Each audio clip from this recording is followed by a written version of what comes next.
baby. Come here, Rocco.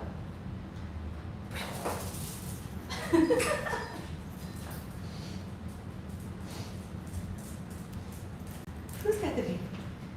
Who's got the baby? Good the baby. Get the baby. Ready?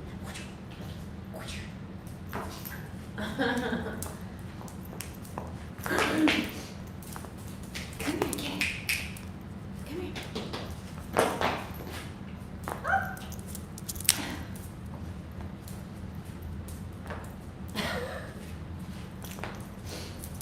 You're so. Oh, that's probably too high now, but whatever. I'll change it in a second. Rocco.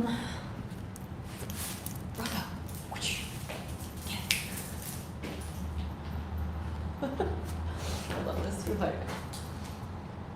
It needs to at least be on the mat, right? Oh my goodness, oh my goodness.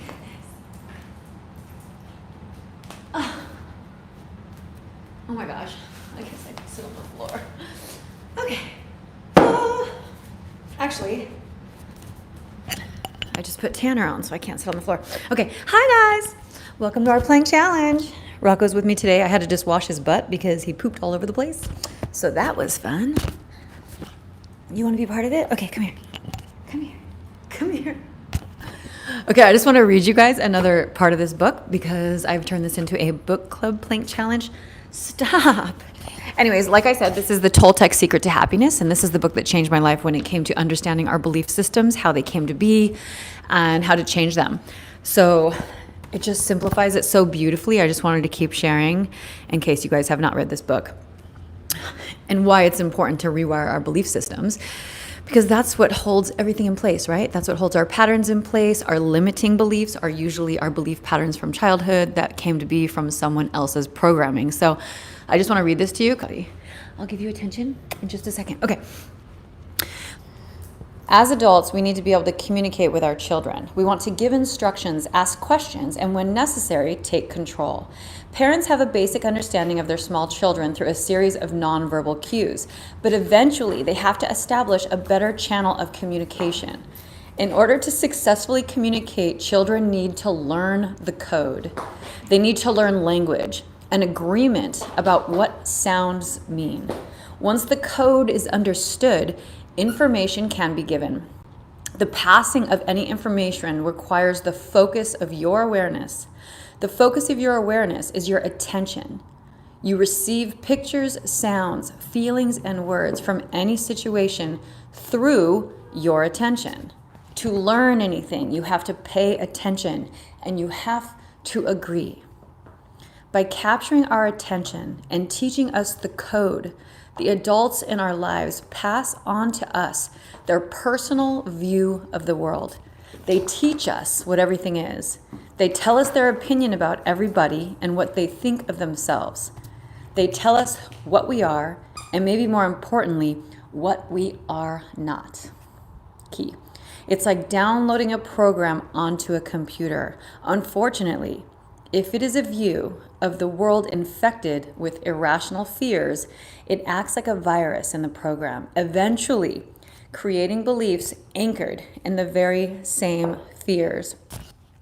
So if any of you guys are parents, or if any of you guys can remember, a lot of times when parents are afraid of you doing something, they'll tell you a really scary story just to make sure you don't do it. Example, I was raised in Santa Barbara, and one of the things we would do for fun on the weekends is my mom and our grandma would take us to where there was a railroad, because there was trains that went through the city, and we would put coins on the tracks and wait for the train to come by, and it would smash them flat. Obviously, they didn't want us going and doing that on our own, so the story they created to scare the shit out of us was to tell us if we got so close to the train, which was really far away, obviously, that the train would suck us under, that there was like this monster that sucks you under the train, and that scared the shit out of us, right? And so we would never, ever go near the train. And I think that's the case with a lot of things that our parents don't want us to do. Rather than sitting and explaining it to us, because our childlike minds probably couldn't understand, they scare the shit out of us with these stories. And then there's the other example, and this is where it gets tricky. So I was an athlete, and maybe, I excelled also in school. I was always a straight A student on the honor roll. But anytime I didn't win, or maybe I brought home a B, I'd always be reminded that I could have done better. Oh, you should have done this. You should have done this. And I think parents do that to encourage you. But because we have limited knowledge and limited understanding, all our childlike mind hears is we didn't do good. We're not good enough. And we take that belief with us all throughout life. And I tell you, it played out in all of my competitions in my adult life. I always got second because there was something about my programming that was just convinced that I could have done better. I wasn't good enough. And I always took second, no matter what it was. So once you identify the belief patterns that are holding your life hostage, and I always say the quickest way to identify those are the things that you're quick to defend. Great way to circle back and start to reprogram the beliefs, and it's crazy that we don't do this anyway, is you revisit it from your adult mind. What do I know now? What do I know now about X, Y, Z? Like there's a certain scenario that I was talking about with this one particular person that I was coaching. I don't really do much coaching, but this one particular person I was coaching, she always had this memory in her mind about her dad, and her dad, I guess, would always go silence anytime there was any type of confrontation in the house. And she perceived it as her dad didn't care, her dad wouldn't defend her, and that was the story that she held with her forever, is that her dad just didn't care and her dad didn't defend her. And I said, well, what do you know now about silence? And as an adult, there's many things that silence mean, especially in those type of family dynamics. We know that there's stress. We know that men don't like to engage. We know that there's also introverts, you know what I mean, that don't like any type of confrontation. There's like a lot of things you know now as an adult of why someone would be silenced in that moment. And most likely, it's not because the person doesn't care. It's not because they're not taking your side. You know what I mean? As an adult, there are so many other factors at play that's why we have to revisit these moments that we have in our memory and be like, okay, what do I know now about that moment? Because unless you circle back as an adult and really speak to that moment that you have embedded into your memory, it's the child that's carrying the story. And every time you're triggered when someone is silent in your life, whether that's a friend, whether that's a lover, and you're slapping that same story on it of what that means because of what you decided it meant when you were young, it keeps you living the same life over and over again. And that's why our belief systems hold everything in place. They hold the same characters to the same characters, meaning a guy can show up as a lover and be quiet in a moment of confrontation, and you're going to slap the story of what you created and agreed to about what your dad was silent for onto him. So you see what I mean? It's like you copy and paste the same character traits onto everyone in your life that seems to have the same behavioral pattern. Like I said, you guys should get this book. It's so good. And with that said, we're going to jump into our 3-minute plank challenge. And because I was cleaning a poopy butt, I don't have my watch, so I'll be right back. And press up to our first minute. I think we're on day 12, you guys. This is really good. And like I said on yesterday's episode, if you want to start turning this into a cardio, the microphone. If you want to start turning this into a cardio plank challenge, you can do plank jacks or just run. Just make sure that you're pressing into the heels of your hands to protect your shoulders. And then the stronger your core gets, tuck your butt under. I know I told you guys I'd rather have you put your butt in the air than dip because you put all that tension into your shoulders. Oh, we have 15 more seconds. 15, 10, 9, 8, 7, 6, 5, 4, 3, 2, 1. Alrighty. Plank 1. Got hair all over the place. By the way, happy Friday. Oh, and by the way, you guys, I'm actually going to miss tomorrow because I have a birthday brunch with a bunch of girls. I thought about doing it there because I thought it would be funny, but I'm going to be super dressed up, so not funny. Okay. All right, so let's go ahead and drop down Look at this little butt. You're so cute. I just don't even know what to do with you. Okay. Press up. La la la. So you guys, I just posted a new soul sync session. It's so good. It's for reclaiming your power and being the architect of your life. And I'm putting them over these really gritty tracks because they're intended to be used when you're working out.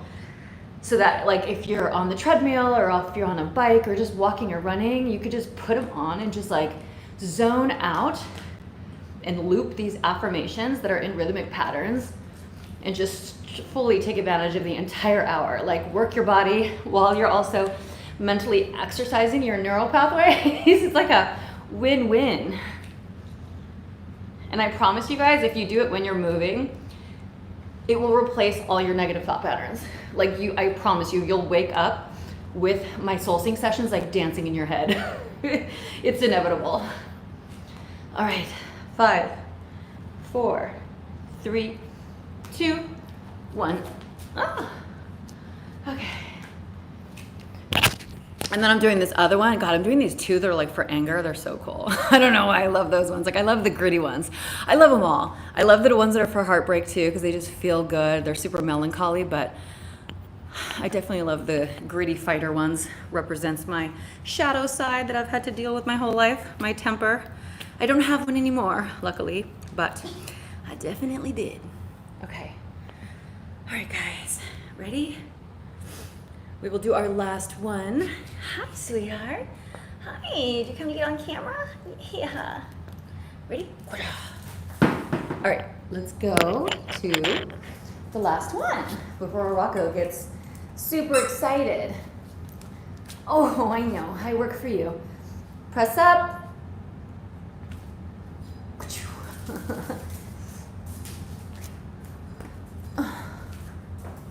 Here he comes. Here he comes. Woo! Okay. One. Halfway there, halfway there. Keep pressing away from the floor. Ah! If you want to bring it in, bring it in. In. Make it a cardio. If you want to go down to dolphin plank, you can do that too, if that's easier. Press up. Or you can do up downs. I love up downs. Those are fun. 5 more seconds. 5, 4, 3, 2, 1. Oh, oh yay. Yay, yay, yay, yay, yay. Ready? Okay. Oh my God, he's so freaking cute. He's going home today. I'm gonna miss him. Rocco. He's going home today. I don't want you to. Okay, you guys, so just a reminder, I am gonna miss tomorrow because I have a birthday brunch. And again, if you have time this weekend to do a little self-development, sit with yourself for an hour, write down your limiting beliefs and identify where they came from. Most of us have these moments in time that are embedded into our memory. I know I have a couple. And circle back to that moment, like I said, from an adult point of view and be like, what do you know now? What do you know now about that moment? It'll help you start rewiring your belief systems so that not every person that you call into your life is replaying that same moment and triggering that same wound. Remember, we'll keep calling in people that are basically playing out that character that created the belief system long ago, whether it's your mom, your dad, whoever, and playing out that same scenario to trigger the wound, because every time something's triggered, what happens? It comes to the surface. It comes to the surface because it's saying, hey, I'm still in here, remember me? And until you talk to it, deal with it, it's gonna keep coming to the surface. If you continue to suppress it, press it down, it's still living in there. You know what I mean, you guys? So you got to start tackling these moments in time and rewiring the belief system. And I would highly suggest getting this book. It simplifies it like, it's such a great book. So anyways, all right, guys, that is it for today. I will see you Sunday. Bye-bye.